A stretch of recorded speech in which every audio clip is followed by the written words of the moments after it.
नमस्कार भक्तजनों, इस वीडियो में सुनेंगे कार्तिक कृष्ण पक्ष की एकादशी व्रत की कथा, जिसे रमा एकादशी व्रत भी कहते हैं। भक्तजनों, जैसा कि आप जानते हैं, एकादशी व्रत की कथा भगवान श्री कृष्ण ने खुद अपने मुख से पांचों पांडव और धर्मराज युधिष्ठिर को सुनाया था। तो आइए विघ्नहर्ता श्री गणेश का नाम लेकर इस कथा को सुनते हैं।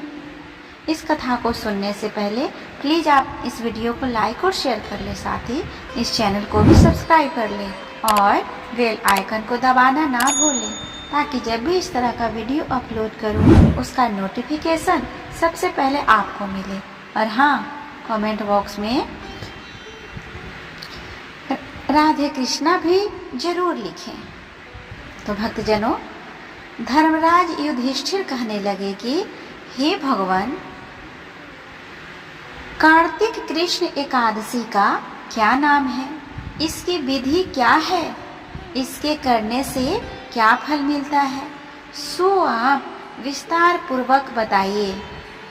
भगवान श्री कृष्ण बोले कि कार्तिक कृष्ण पक्ष की एकादशी का नाम रमा है। यह बड़े बड़े पापों का नाश करने वाली है। इसका महात्म्य मैं तुमको कहता हूँ, इसे ध्यान पूर्वक सुनो। हे राजन, प्राचीन काल में मुचुकुंद नाम का एक राजा था।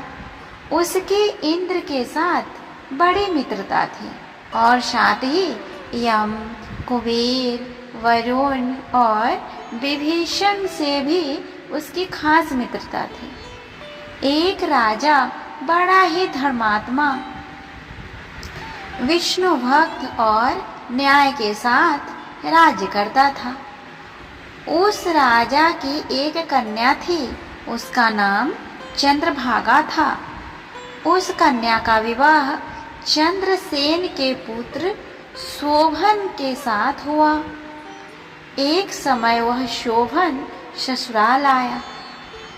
उन्हीं दिनों जल्दी ही पुण्यदायिनी एकादशी भी आने वाली थी। जब व्रत का दिन समीप आया तो चंद्रभागा के मन में अत्यंत सोच उत्पन्न हुआ कि मेरे पति तो अत्यंत ही दुर्बल है और मेरे पिता की आज्ञा अति कठोर है।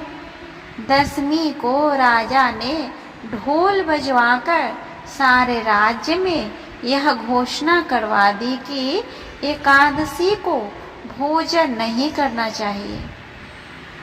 ढोल की घोषणा सुनते ही भोजन को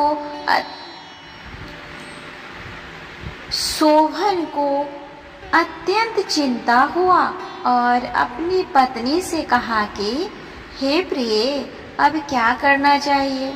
मैं किसी प्रकार भी भूख सहन नहीं कर सकूंगा। ऐसा उपाय बतलाओ कि जिससे मेरे प्राण बच सके, अन्यथा मेरे प्राण अवश्य ही चले जाएंगे। चंद्रभागा कहने लगे कि हे स्वामी, मेरे पिता के राज में एकादशी के दिन कोई भी भोजन नहीं करता। हाथी, घोड़ा, ऊंट, बिल्ली, गौ आदि भी तृण, अन्न, जल आदि ग्रहण नहीं कर सकते। फिर मनुष्य का तो कहना ही क्या। यदि आप भोजन करना ही चाहते हैं तो किसी दूसरे स्थान पर चले जाइए, क्योंकि यदि आप यही रहना चाहते हैं तो आपको अवश्य व्रत करना पड़ेगा। ऐसा सुनकर शोभन कहने लगा कि हे प्रिय, मैं अवश्य ही व्रत करूंगा। जो भाग्य में होगा वह देखा जाएगा। धर्मराज युधिष्ठिर द्वारा कार्तिक कृष्ण एकादशी का नाम, इसकी विधि, इसका फल कैसे मिलता है, यह विस्तार पूर्वक बतलाइए। ऐसा पूछने पर भगवान श्री कृष्ण बोले कि कार्तिक कृष्ण पक्ष की एकादशी का नाम रमा है। यह बड़े बड़े पापों का नाश करने वाली है। इस प्रकार से विचार कर शोभन ने व्रत रख लिया और वह भूख व प्यास से अत्यंत पीड़ित होने लगा। जब सूर्य नारायण अस्त हो गए और रात्रि को जागरण का समय आया, जो वैष्णवों को अत्यंत हर्ष देने वाला था, परंतु शोभन के लिए अत्यंत ही दुखदायी हुआ। प्रातः काल होते शोभन के प्राण निकल गए। तब राजा ने सुगंधित काष्ठ से उसका दाह संस्कार करवाया, परंतु चंद्रभागा ने अपने पिता की आज्ञा से अपने शरीर को दग्ध नहीं किया और शोभन की अंत्येष्टि क्रिया के बाद अपने पिता के घर में ही रहने लगे।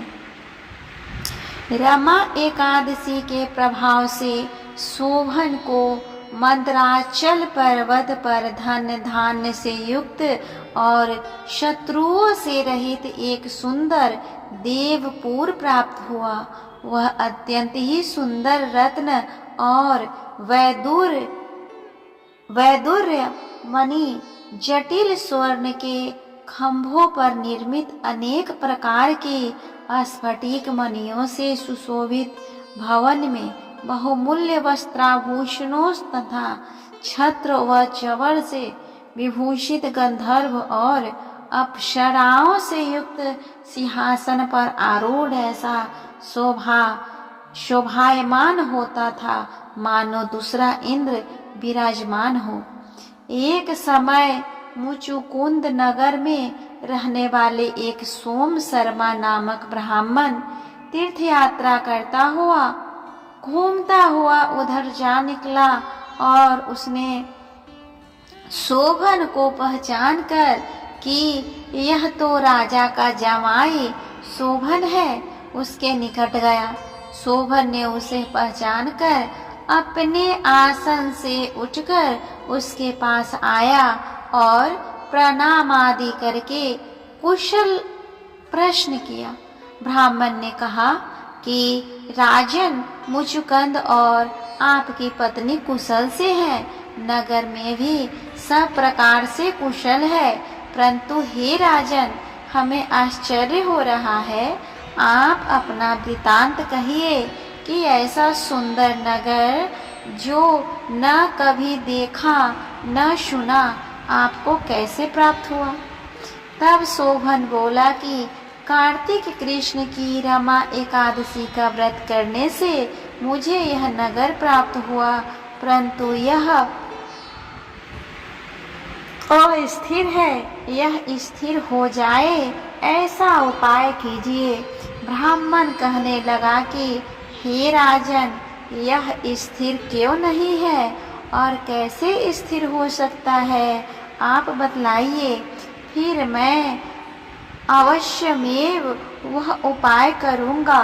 मेरी इस बात को आप मिथ्या न समझिए। शोभन ने कहा कि मैंने इस व्रत को श्रद्धा रहित होकर किया है, अतः यह सब कुछ अस्थिर है। यदि आप मुचुकुंद की कन्या चंद्रभागा को यह सब वृतांत कहे तो यह स्थिर हो सकता है।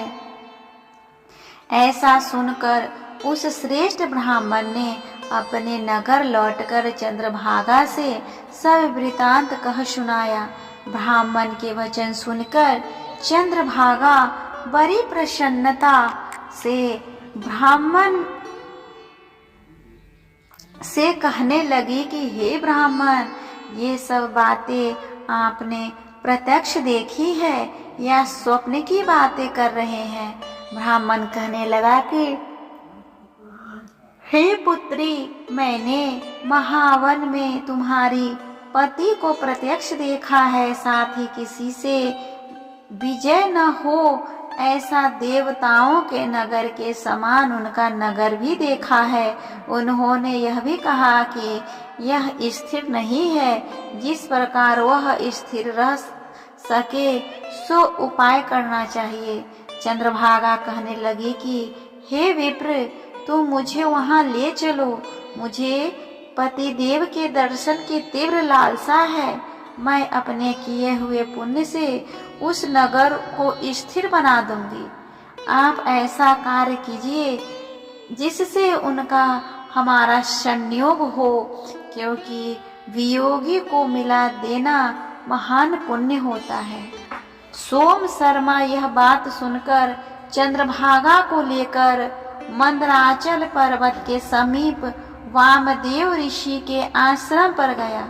वामदेव जी ने सारी बात सुनकर वेद मंत्रों के उच्चारण से चंद्रभागा का अभिषेक कर दिया।